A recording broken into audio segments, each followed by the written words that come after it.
Eto 10 payo sa mga gustong tumanda na malakas ang katawan.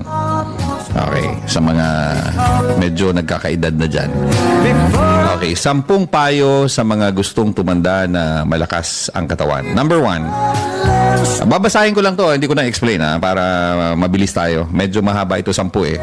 Huwag agad bibitawan ang inyong trabaho. Maging abala hanggang maaari.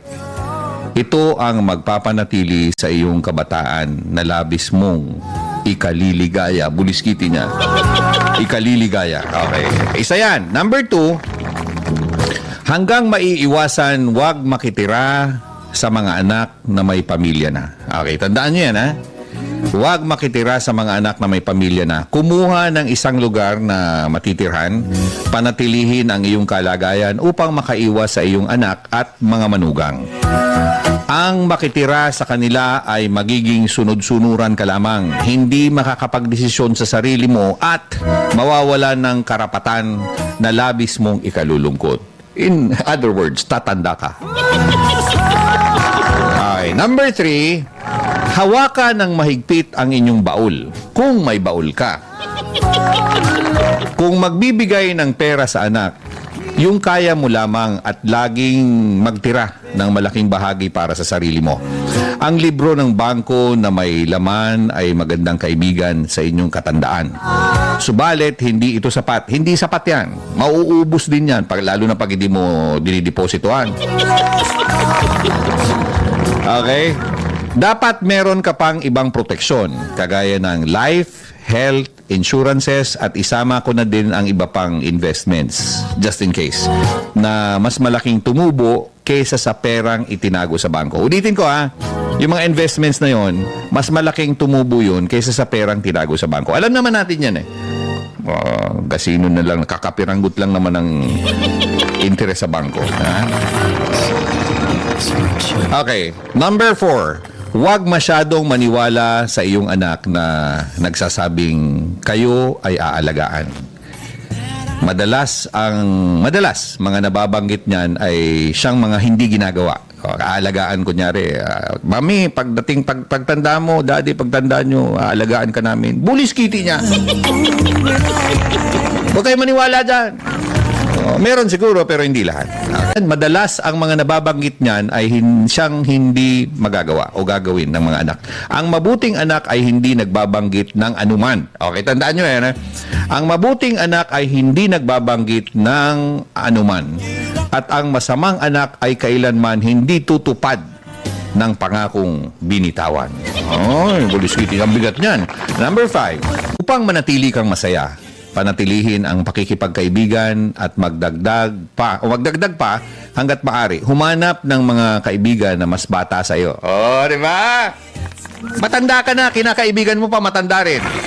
Huwag na. Humanap ng mga kaibigan na mas bata sa iyo.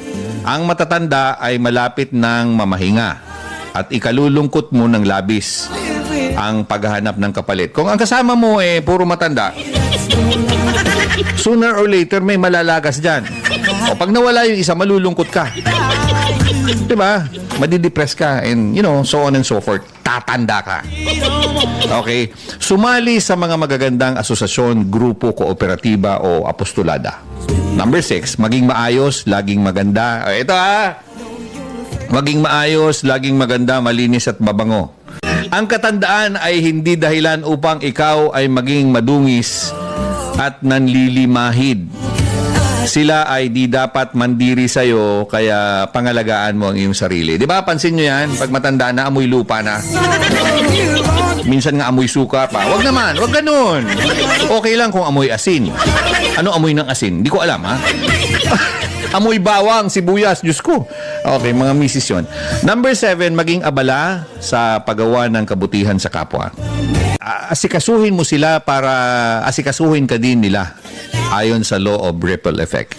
Huwag kalilimutang magdasal araw-araw. Hindi ito nangangahulugan na magnubina kayo o magrosaryo kayo. Magdasal. Magpasalamat. Lord, thank you Lord. Yun ang pinakamagandang dasal. Number 8. Number 8, huwag panghimasukan ang bahay o ang buhay ng inyong anak. Ulitin ko, huwag panghimasukan ang buhay ng inyong anak. Hindi sapagkat anak mo sila, ang lahat ay magugustuhan mo. Ang lahat ng magugustuhan mo ay magugustuhan din nila. No, no, no, no, no, no, no, no. No, no, no, no, no, no, no. Alalahanin mong nagbabago ang panahon. Okay? The constant change. Number 9, huwag. Ito huwag ipagyabang ang iyong katandaan. Hindi sapagkat ikaw ay lumilinya na sa 80 ay napakarunong mo na. Minsan nga may 1-year-old lang, mas magaling pa sa'yo. Totoo yan. 1 year old, 2 years old naman.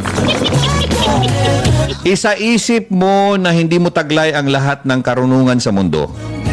Huwag mong isipin na ang katandaan ay kalagayan upang maging inutil ka, ulyanin ka, at wala kang silbi sa buhay. Makipagpaligsahan ka sa lahat ng bagay para may dahilan ang bawat pagising mo sa umaga. Kasi kung wala ka ng dahilan, bakit ka bumabangon sa umaga? Wala ka na, be. Okay? At sa wakas, huwag maging makulit. Ito talaga. 10-10, makulit ka. Huwag maging makulit. Huwag ikwento ang nakaraang panahon ng paulit-ulit. Pulis Kitty na, alam nyo to, paulit-ulit. Mga naikwento mo naman ng mga 100 times. Huwag ikukumpara ang mga bagay-bagay na makakasakit ka sa pamilya. Huwag maging mapaghanap. Matuto kang magpuri ng magagandang nagawa ng kapamilya mo upang manatili ang magandang samahan. Hanggang kaya, magbasa ng dyaryo kung may dyaryo pa ngayon. Online na lang.